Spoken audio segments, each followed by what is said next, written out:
Pyari Bazaar Wholesale and Retail, Pyari Junction, Padakkancherry. Gifts, arts and craft items, hamper boxes, electric toy vehicle, educational items, traveling and school bags, trolley boxes, office stationery, photo frame നിർമ്മിച്ചു നൽകുന്നു. Pyari Bazaar Wholesale and Retail, Pyari Junction, Padakkancherry. പ്രമാദമായ Cheruthuruthy Thomas വധക്കേസ് നടന്നിട്ട് April 25-ന് 25 വർഷം തികയും. കാൽനൂറ്റാണ്ടായെങ്കിലും കുറ്റവാളികൾ ആരെന്നറിയുവാനുള്ള കുടുംബത്തിന്റെയും പ്രക്ഷോഭം നടത്തിയ പൊതുപ്രവർത്തകരുടെയും കാത്തിരിപ്പ് നീളുകയാണ്. പോലീസും CBIയും അന്വേഷണം നടത്തിയെങ്കിലും യാഥാർത്ഥ്യം ഇതുവരെ പുറത്തു വന്നിട്ടില്ല. CBIയിലും വിശ്വാസം നഷ്ടപ്പെട്ട സാഹചര്യത്തിൽ കോടതിയുടെ മേൽനോട്ടത്തിൽ SIT അന്വേഷണം നടത്തണമെന്ന് വടക്കാഞ്ചേരി പ്രസ് ക്ലബ്ബിൽ നടത്തിയ വാർത്താ സമ്മേളനത്തിൽ വധിക്കപ്പെട്ട തോമസിന്റെ സഹോദരനും പൗരസമിതി പ്രസിഡന്റും ആവശ്യപ്പെട്ടു. 2000 ഏപ്രിൽ 25 രാത്രി ഏകദേശം 8 മണിയോടെയാണ് ചെറുതുരുത്തിക്കടുത്ത് ചുങ്കത്തുള്ള നാദം കാസ്റ്റ് കടയിൽ വെച്ച് ഉടമയായ തോമസിന് വെടിയേൽക്കുന്നത്. ചെറുതുരുത്തി സ്വദേശിയും Pandikkad special rapid action force കമാൻഡറുമായിരുന്ന പോലീസ് സൂപ്രണ്ട് രാധാകൃഷ്ണന്റെ സെക്യൂരിറ്റി ഗാർഡ് റൈനോൾഡ് ബി ഫെർണാണ്ടസിന്റെ കൈവശമുണ്ടായിരുന്ന സർവീസ് തോക്കിൽ നിന്നുമുള്ള വെടിയുണ്ടയാണ് തോമസിന്റെ ജീവൻ കവർന്നത്.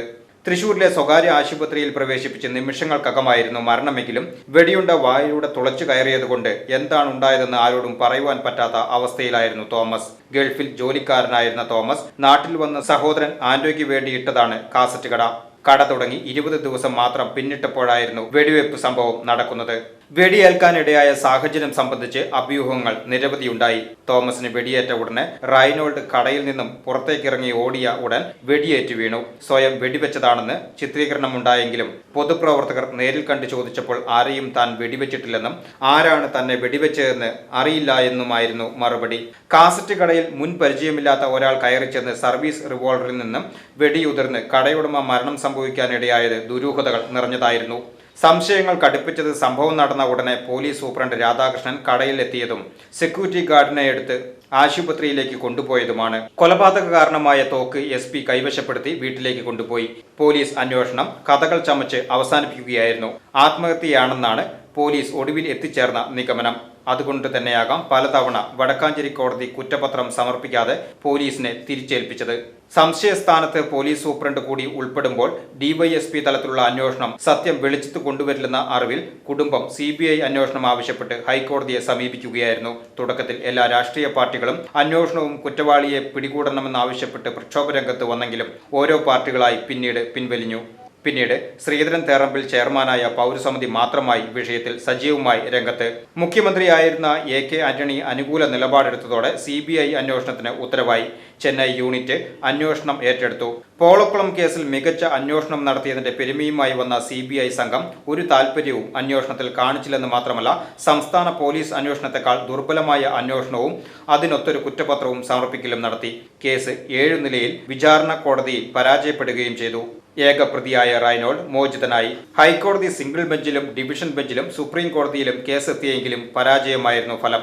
അതേസമയം CBI അന്വേഷണം ഫലപ്രദമല്ലെന്നും അന്വേഷണം കോടതിയുടെ മേൽനോട്ടത്തിൽ സ്പെഷ്യൽ ഇൻവെസ്റ്റിഗേഷൻ ടീം അന്വേഷിക്കണമെന്നും വടക്കാഞ്ചേരിയിൽ നടത്തിയ വാർത്താ സമ്മേളനത്തിൽ പൗരസമിതി പ്രസിഡന്റ് ശ്രീധരൻ തേറമ്പിൽ ആവശ്യപ്പെട്ടു. വാർത്താ സമ്മേളനത്തിൽ സഹോദരൻ ആന്റോ എന്നെയും പങ്കെടുത്തു. ഒരു വൈകുന്നേരം 7:30 മണിയോടുകൂടി ആൾ വെടിയേറ്റ് മരിക്കുകയാണ്. അതിന് മതിയായ കാരണങ്ങളൊന്നും കുടുംബ അംഗങ്ങൾക്കോ മറ്റോ അടുത്തറിയുന്ന ആർക്കും അറിയില്ല. അത് ചകഞ്ഞ് ആദ്യം രംഗത്തിലെത്തിയത് ഞാൻ ഉൾപ്പെടുന്ന PUC എന്ന് പറഞ്ഞ സംഘടനയാണ്. ഞങ്ങളൊരു അന്വേഷണം നടത്താൻ അന്ന് തന്നെ പോകാൻ നോക്കിയപ്പോൾ അവിടെ ബസ് കടയിലും ഭയങ്കര സംഘർഷം എന്നൊക്കെ പറഞ്ഞ് പോവാതിരുന്ന 3-ാം ദിവസം നമ്മൾ പോയി. ഈ SP രാധാകൃഷ്ണൻ അടക്കം കണ്ടു, പല ബന്ധുക്കൾ എല്ലാവരും കണ്ടു. ഈ ഗൺമാൻ അപ്പോൾ വെടിയേറ്റ് വെസ്റ്റ് ഫോർട്ട് ഹോസ്പിറ്റലിൽ എടുക്കുക, റൊണാൾഡോ ഫെർണാണ്ടസ്. അപ്പോൾ അവിടെ ആരെയും പ്രവേശിപ്പിക്കുന്നതെന്നൊക്കെ പറഞ്ഞു. ഞാൻ പോയി, കാവലുള്ള പോലീസുകാർ നമ്മുടെ പരിചയക്കാരാണ്.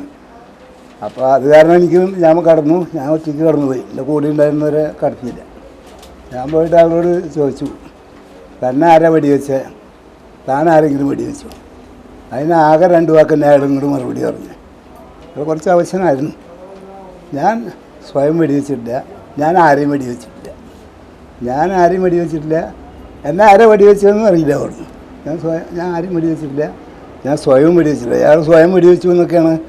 അത് ലോക്കൽ പോലീസ് ഉണ്ടാക്കിയ പിന്നെ ഒരു നാടകമാണ് പിന്നീട് അരങ്ങേറിയത്. CBI അന്വേഷണം വരെ കുളമാക്കി കയ്യിൽ കൊടുത്തു. എൻ്റെ പിന്നിൽ ആരായിരുന്നു നമുക്ക് പറയേണ്ട കാര്യമില്ല.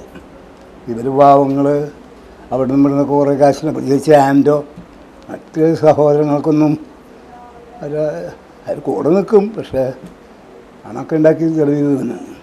അങ്ങനെ അതിൽ നമ്മൾ ഒരുപാട് പ്രക്ഷോഭ പരിപാടി തുടക്കത്തിൽ എല്ലാ രാഷ്ട്രീയ പാർട്ടികളും ഉണ്ടായിരുന്നു, അതിൽ നമ്മളൊക്കെ ഉണ്ടായിരുന്നു അതിൽ. അത് കഴിഞ്ഞ് അപ്പോൾ കോൺഗ്രസും കമ്മ്യൂണിസ്റ്റും ആയില്ല, അങ്ങനെ സംയുക്തമായിട്ടായിരുന്നു കക്ഷിരാഷ്ട്രീയമില്ലാതെ. അത് കുറേ ഇതൊക്കെ നടത്തി, കുറേ നിവേദനം കൊടുത്തു, പക്ഷേ അതൊക്കെ പ്രകസനമായി ഒന്നും നടന്നില്ല. ഒടുവ് ഇവരൊക്കെ കൊഴിഞ്ഞുപോയി. ഒടുവ് ഞാൻ പ്രസിഡൻറ്റും CR രാധാകൃഷ്ണൻ സെക്രട്ടറിയായിട്ടൊരു തോമസ് വധം പൗരസമിതി രൂപം കൊണ്ടു. അതിൻ്റെ പേരിൽ കുറേ ക്ഷോഭ പരിപാടികൾ നമ്മൾ നടത്തി. BCB news, Vadakkanchery.